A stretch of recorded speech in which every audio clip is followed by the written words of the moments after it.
This is a 2 versus 2 battle. I think it was CWB rules. These three guys that I'm playing with play a lot of Rome 1. If you play Rome 1, you've probably seen them online. I'm playing as Britannia, and I've got 3 units of British heavy chariots. I changed the chariot drivers. I like this version better than the other one I had before. My infantry, I've got looks like 5 units of Woad Warriors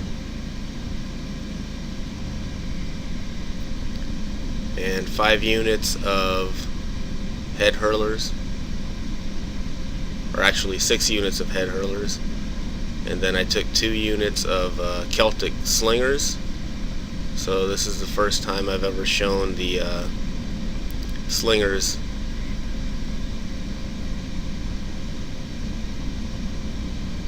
And I took 4 chariots, not 3.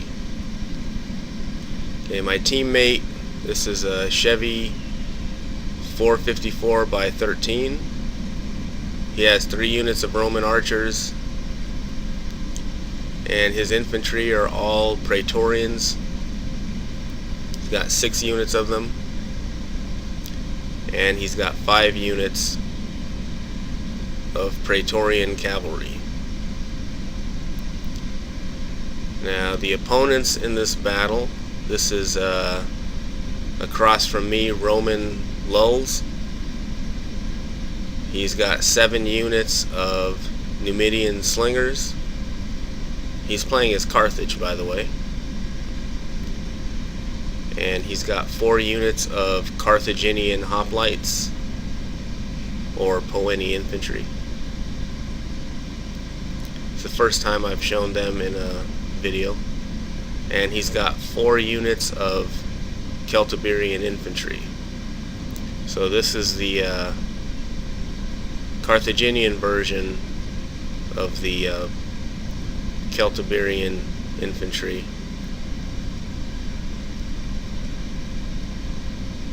His general's unit is a general's, I think this is the unarmored bodyguard. And he's got Numidian cavalry, 2 units of them. Or 1 unit. Yeah, only 1 unit of Numidian cavalry.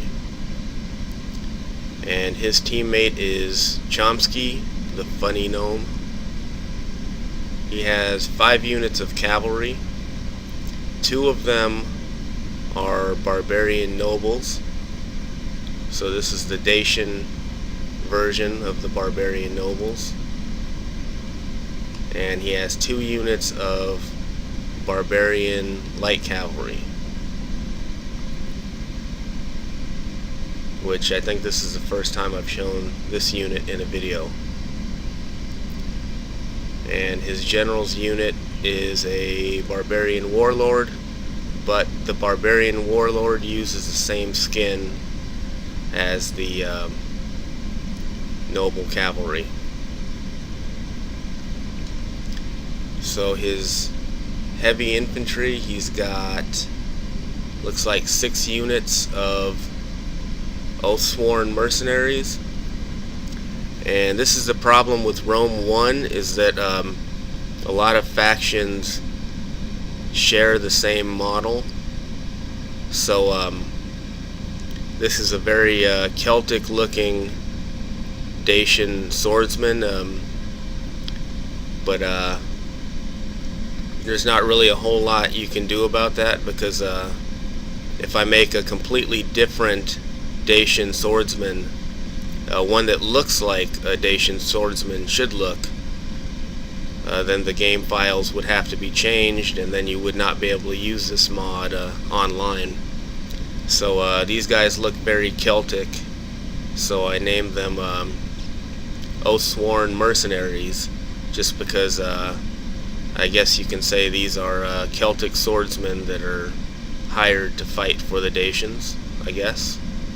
But yeah, I'd like to be able to make a swordsman that looks more Dacian, which I would have to change the helmet, and the shield too would have to be different. But that's the way it is in Rome 1. But most people don't use Dacia anyways, so I guess it's not that big of a difference. Unless you're Romanian, you'd probably say Romanians would not be wearing that style of a helmet. And Chomsky has a lot of archers. He's got looks like 4 units of chosen archers. Those are the heavy archers that are available to I think Dacia and Germania. But then he's got 1 archer warband.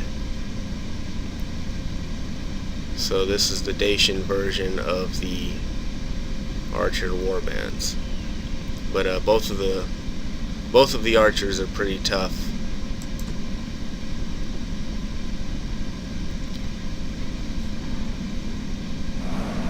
So I start the battle.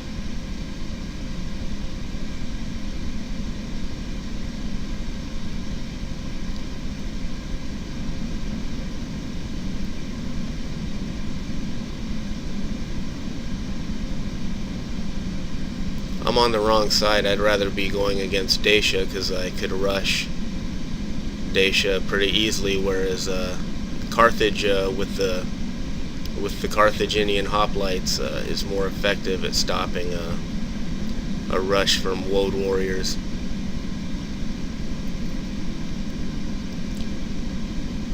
But they have a huge missile advantage, so we wanted to get in close to fight as soon as possible.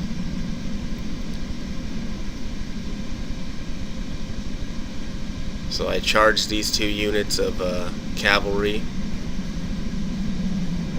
and my chariots are able to cut them up pretty easily. And then I went after the Carthaginian general.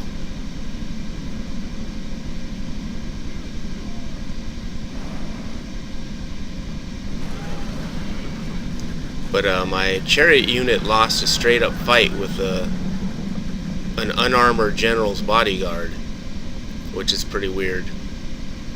It must have been heavily upgraded.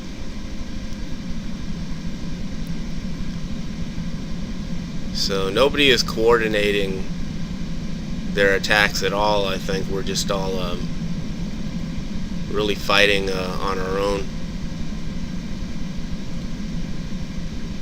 I like to take light cav units to use them to distract enemy cavalry, and this guy did the same thing to my chariots using these Numidians. It worked for a little bit, but then I turned my attention back to killing the Carthaginian general. I wanted to get both of the generals back behind their battle line, but there are a lot of archers and slingers, and they're going to shoot the hell out of my chariots.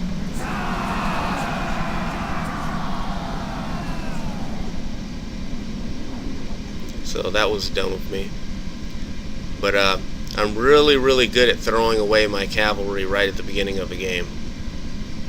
I'm like, nobody's better at wasting their cavalry than I am. I do it almost every game. I still have my general though. I kept him in reserve. So I'm moving up head hurlers so we can start throwing heads.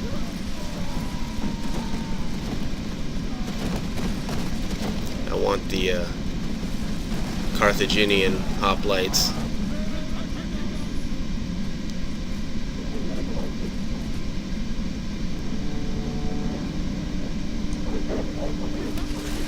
And those heads are going to do a lot of damage to hoplites.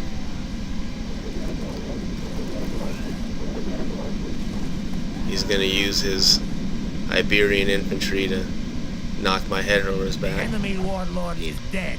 slain by your brave warriors. And that was the Carthaginian general being killed by my allies' Praetorian cavalry out here.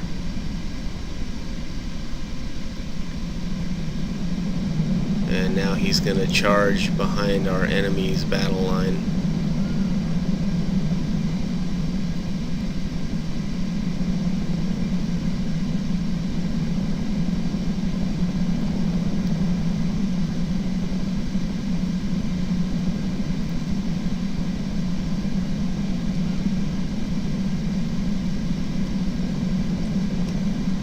He separated this unit of archers and killed them. I put my general's chariot unit back here. It's killing more of their cavalry. Also, these Numidian slingers got separated. They're being cut down.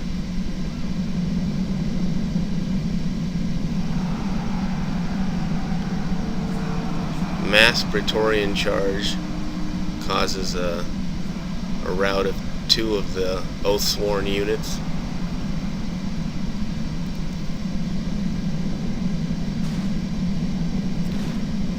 But the battle line for the opponents there is collapsing.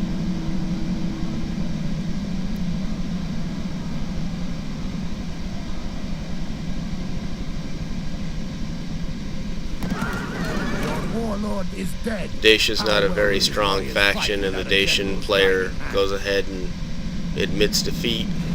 We need fight no more. And his Carthaginian ally, which only had about 5 units left, decided to go ahead and admit defeat also. So there's the result screen.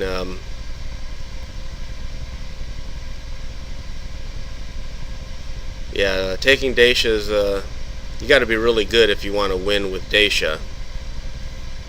Maybe if the Carthaginian player had taken heavy infantry and the Dacian player had taken just heavy cav and archers, he could have had a chance if they would have worked together. But yeah, we definitely had the faction advantage in this battle, so we should have won.